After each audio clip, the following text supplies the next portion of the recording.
Hi, welcome to Prime Recap. In a world where boxers have become metal giants, a broke former fighter and his talented son use their weak robot to win the world championship. Today we will recap the story of the movie, Real Steel, from 2011.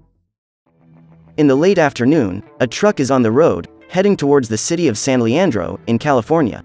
The person who runs it is former boxer Charlie Kenton, who wants to go to a festival that will host a new fighting discipline. The next day, the former athlete falls out of bed and wakes up to a call from Bill, who in turn reminds the retired wrestler of his $30,000 debt. However, the man doesn't give a damn, for while he is getting ready to start his day, he pretends that the call is being interfered with and hangs up on the collector. Meanwhile, three little fans are in the back of the truck, waiting for the contestant to appear. They call out to Charlie and ask if the robot that is there is the famous ambush. The man promptly answers yes, while using a huge highly technological control to make the steel giant walk up to the children. The three are impressed by the metal wrestler's presence and ask to have their picture taken with the celebrity, but the robot owner takes advantage of the situation and charges $5 for the photo, which clearly doesn't work out at all. Time passes and the festival begins. The former wrestler prepares ambush for a fight against a bull and is approached by Ricky, who once dueled against him in the rings. Charlie talks to his old acquaintance and immediately complains about the balancing of the duel. In the rules, the fight is against a 500-pound animal, but the large bovine that is selected for the competition is way over this weight. The organizer doesn't give a damn about the participants' complaint and increases the prize to $20,000, however, he makes it clear that if the broke boxer falters, he will get in big trouble. The fighting robot enters the arena and everyone salutes the great performance. Soon after, the wild animal is released and the fight begins. The ambush pilot starts with a brutal charge and lands powerful punches on the bull. This advantage makes him more confident, and while he is distracted by the audience, his opponent lands a brutal horn to one of the robot's legs. The man tries to stop the dispute, but Ricky does not allow the fighting to be stopped. Then the metal fighter stands up and struggles to continue, but the animal manages to destroy him. As a consequence, the fighting duo is defeated. Charlie begins to collect his robot, but is surprised to see that the three little girls from before are stealing the giant's steel leg. He demands they return it, but they charge $5 for it. The defeated athlete is on the run to escape the city without further harm, until he is surprised by two men. Believing those to be Ricky's henchmen, he fires off his quick jabs and knocks one of them down, but it's all just a mistake. The guys are there to tell about the death of Caroline, the wrestler's ex-wife and mother of his only son, teenager Max. Charlie, who is an absentee father, finds himself in trouble because a custody hearing is called. In the session, he is against Deborah and Marvin, his son's uncles, because according to their defense, they will give the child a great life because they are rich. The point is, by law, the judge must order that custody of the boy be given to the father. Then, the irresponsible boxer returns years after having abandoned the boy. He arrives late for the hearing, but plans to hand Max over to the first person who shows up. In between the meeting, the boy's father and uncle get together to talk. During the chat, Marvin offers him $100,000 for custody of the boy. Immediately, the mean man accepts the offer. But the teenager will need to stay under his father's care for 3 months, because the aunt and uncle will spend the summer in Italy. Charlie proves to be a lousy liability and, on his way out of the courtroom, is already negotiating the purchase of a new fighting machine. The famous Noisy Boy, which costs $45,000. The trickster orders them to send the robot to Talat's gym, because he is on his way to that gym. On the scene, the landlady, Bailey, charges the deadbeat boxer because he is also owed rent, but is saved by the gong when old Marvin arrives to meet him. The two finally agree on the first payment of $50,000, and the second installment will be delivered at their next meeting. At this moment, Max gets out of his aunt and uncle's car and meets his father. In the very first dialogue, the little boy shows how much he hates being there with the man who, to him, is just a stranger. The owner of the space stalks the broke boxer and his son. After greeting the kid, she hands over Noisy Boy's payment envelope. As soon as Bailey leaves, the teenager questions Charlie about the value of his guardianship sale, and the man decides to tell him the truth. Unfazed, Max immediately demands half the money, but his father ignores him. Inside the training center, the Iron Man box is opened. The young man recognizes the robot because he was a former Major League competitor. At this point, his father scares him by running tests with the metal giant. The man gets annoyed at the very beginning of the machine's evaluation, because his robot does not respond to his voice commands. Charlie is about to freak out, but his son picks up the headset and communicates in Japanese with the big purple guy, who answers the boy's call immediately. Together with Bailey, they prepare the newest fighter on the team. The trio teaches him new moves and configures the robot so that he understands other languages. Afterwards, the former athlete leaves Max with his friend and heads off to new fights. But when he tries to start his truck, he notices that someone else is faster. The teenager manages to get hold of the keys and threatens to disappear with them if his guardian does not take him along to the new tournament. Charlie finds himself in trouble, so he agrees to take him along. The pair use the trailer to travel to the Crash Palace, the underground robotic fighting arena. In the middle of the fighting underworld, they talk to Finn, who doubts that Noisy Boy is there to fight. The organizer recommends that the luxury robot participate only in the preliminaries, to guarantee $1,000 per round, except that Charlie insists on entering the biggest challenge of the night. The main fight is worth $50,000 and is against the devastating Midas. The young man scolds his father and says it's better to start with a less complicated fight, but the arrogant pilot doesn't give a damn and goes for the confrontation. The combat begins between the robotic gladiators. At first, the combatant Noisy Boy manages to get the upper hand when he applies a series of very strong punches to his opponent, but this is not enough to defeat the enemy. Midas stands up and begins his lethal counterattack. The purple brute begins to be heavily attacked and is quickly knocked down by a sequence of destructive attacks. After this, the samurai robot loses its arm and head, only for father and son to collect it and leave defeated. Max is furious and berates the man for his recklessness, but Charlie ends the lecture and tells his son to get in the truck. After leaving the Crash Palace, the pair arrive at a warehouse of broken fighting machines, a kind of junkyard for fighters. Charlie detonates the lock and they both break into the place. The two sneak around so as not to be noticed by the surveillance towers and rummage through the junk. However, just as Max receives a warning to be careful, he steps in the wrong place and the ravine slides into a hole. His father is in shock and rushes to his aid, but when he grabs him he realizes that the young man is trapped in the scrap heap of a robot. They calm down and, with a joint effort, manage to get out of the jam. The moment they fall, the two embrace and share their first moment as father and son. The boy insists on taking the old tin can that is next to them, but the man orders him to give up and help him pick up the pieces. After an argument, Charlie allows the boy to keep the rusty robot, but he decides not to help him, forcing Max to fend for himself. The man then goes back to looking for new equipment, while the boy rescues the metal fighter's body without any help. At dawn, Charlie awaits the return of Max, who appears completely filthy and in rags, but accompanied by his new metal man. As he approaches, the little boy takes off on his father, because he is furious that he was abandoned last night. They return to the Talat Academy and the former competitor tries to fix what is left of Noisy Boy, until he is spotted by Bailey. The woman does not hide her displeasure and says she will never do anything for him again, but Charlie begs her to analyze his son's machine.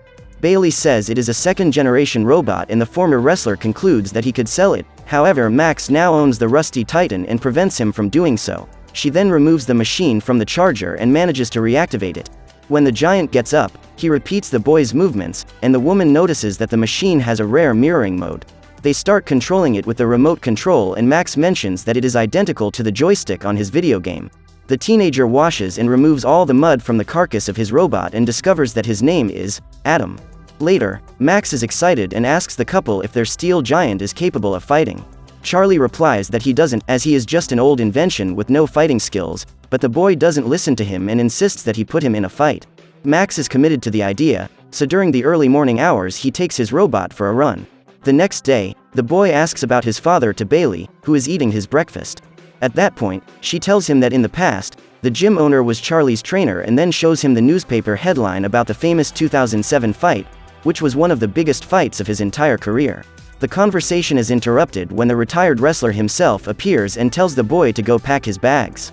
The athlete turns to Bailey and says that the two are on their way to the Atlan Arena. When they get there, they discover that the event is a gathering of the world's greatest fighters and Zeus, the world champion among all robots, is present. Max is overcome with euphoria, while Charlie goes after Finn.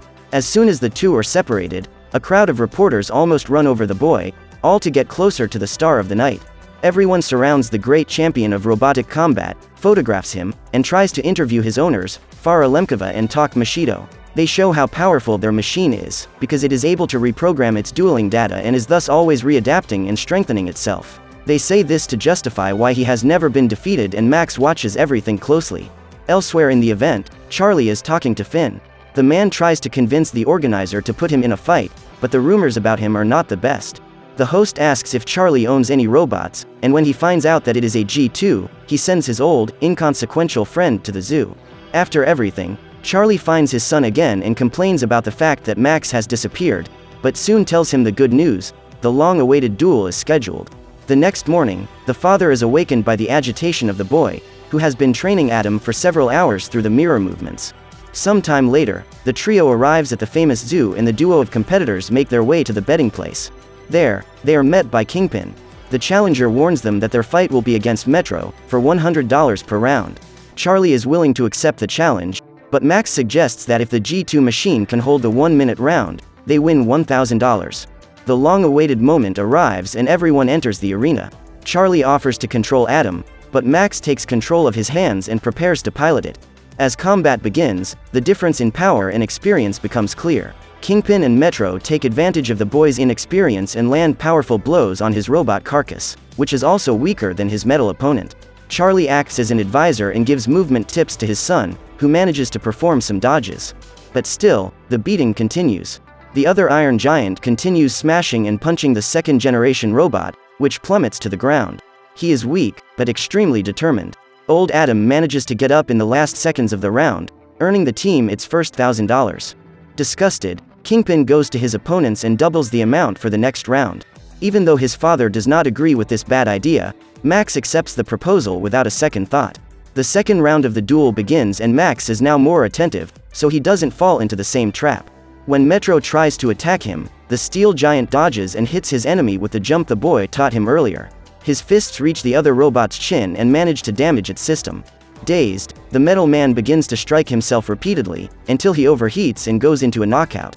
After the victory of the duo discredited by all, the payment for the fight is made, and on the way out of the zoo, a scout summons them to another competition, which has been scheduled for Saturday. Max is committed, so in the early morning he programs Adam and in the morning teaches him new actions, like a dance step. When Charlie joins them, the boy shows that he has put Noisy Boy's voice recognition into his old robot, which leaves his father impressed. The two reach an agreement that if Max taught the Iron Man to dance, Charlie would teach him to fight like a boxer. Then, on the same day, the former fighter trains various combinations of boxing moves with the old machine. The days go by and the fights come. In each competition, the teenager puts on a dance show with his giant robot, while the retired champion uses his fighting experience to beat all opponents.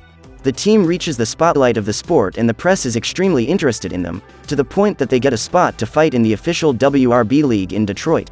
In preparation for the premiere, the two are nervous, especially Charlie, who tries to disguise it, but is the most anxious in the pair. In the aftermath, the two are summoned to the suite of the champion Zeus. As they sit down, Farah Lemkova offers Adam $200,000. Charlie is impressed by the huge amount of money, but his son refuses immediately. The Russian woman tries to convince him, because the robot's first opponent would be one of the most destructive big guys in the whole competition, but Max doesn't give a damn. His father tries to talk to him, but the young man does not change his decision, because he knows that others fear the potential of his simple machine. It is time for the fight. The first to enter the ring is Twin Cities, a strong two-headed duelist. In the sequence, Max and Adam enter the arena dancing and Charlie prepares to command the robot. He is worried because his two-headed opponent is more advanced and skilled than any other machine in the underground fights. The metal gladiators then assume their positions and the contest begins. Immediately, the red giant advances without worrying about the blows. Adam gets away with good dodges, but his counterattacks cannot even shake his opponent. In the sequence, Twin Cities starts its onslaught with strong punches and G2 begins to crack due to the power of the attacks. At this point, all seems lost, so Max despairs. But the experienced Charlie analyzes the fight and notices that the opponent robot's weakness is in his right shoulder. The boxer uses voice command to instruct Adam and takes advantage of the short distance to land devastating blows to his rival's torso. The strikes destroy the entire system of the opponent, who can now barely react to Adam's agility. Thus, the robot ends the contest with a right hook that destroys Twin Cities. When the announcer is announcing the victory, Max takes the microphone from his hands and attacks the team of Farah Lemkova and Tak Mashido, as well as challenging Zeus in a confrontation broadcast to the entire world. The millionaires don't like the boy's audacity at all, because now the whole audience has eyes only for them. Father and son receive their victory fee, but on their way out of the stadium, they are surprised by Ricky and his two men. Charlie approaches the collector and pretends to want to pay his debt, only to hit his former rival with a cross. A chase begins, but the goons manage to capture the pair. Charlie is violently attacked and the bandits take all the money they have. At dawn, he watches the boy sleeping and decides to take him back to his aunt and uncle. Deborah receives him with a warm hug, but the nephew is disgusted with his father. Max insists on continuing to compete, but none of the three adults think this is a good idea, so he leaves in a rage. Marvin hands over the remaining $50,000, but Charlie refuses the money and runs to the truck. There, Max packs up his things and then leaves. Back at the Talit gym, Charlie is reunited with Bailey. The woman states that she trusts her friend and says that he is capable of taking care of Max. After hearing these words, the man takes to the road again in search of the boy. When he arrives at the rich uncle's mansion, father and son meet again.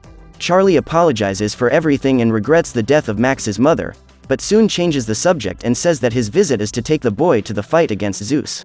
On the big night, they arrive at the Bing Arena in New York City. Zeus group enters tense, while Adam's trio is smiling in an optimistic tone.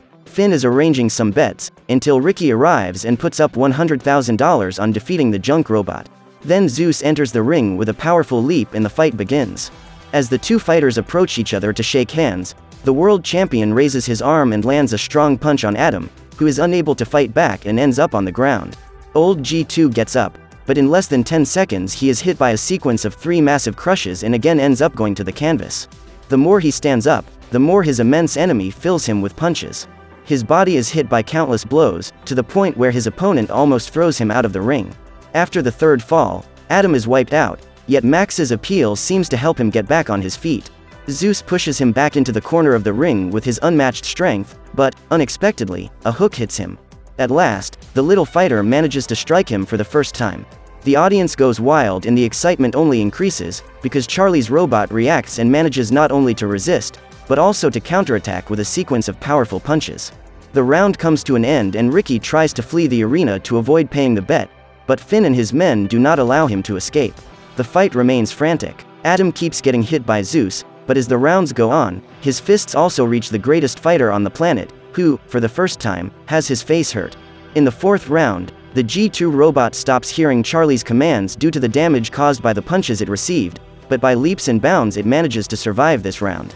The former boxer explains to his son that without voice command they would not be able to continue, but Max says that the solution to this is shadow mode, so that Adam can copy his father's movements. Initially, Charlie refuses to do so, but the young man manages to convince him. The man then gets in sync with the metal giant and talks to him. The fight continues and Zeus faces his opponent, who now uses the same techniques and tactics as a legendary boxer. The all-powerful warrior presses his enemy, who is on the defensive, and the sequence of attacks slows down as the big robot runs out of energy. The opponents do not realize it, but Charlie is in control of the dispute. Now Adam starts to dominate the round and, surprisingly, manages to hurt the brute with his attacks, which are increasingly precise. Tak Mashido tries to take control of his machine, but it's no use, because Adam is dominating the fight. For the first time in his career, Zeus is defeated by another fighter and goes down. For the rest of the round, the highly technological robot tries to fight back, but is still slaughtered by its enemy, who has less advanced technology. At the end of the dispute, even with this turn of events, the judges announce Zeus as the winner, because they consider his performance during the battle superior to that of his opponent. However, the little G2 is considered the winner by the people. At the end of the fight, Charlie hugs his son and meets the pair of champions in the center of the ring, where they celebrate their victory. So what did you think of this movie? Leave it in the comments below. And if you liked the video, please like and subscribe for more movie recaps. See you next time.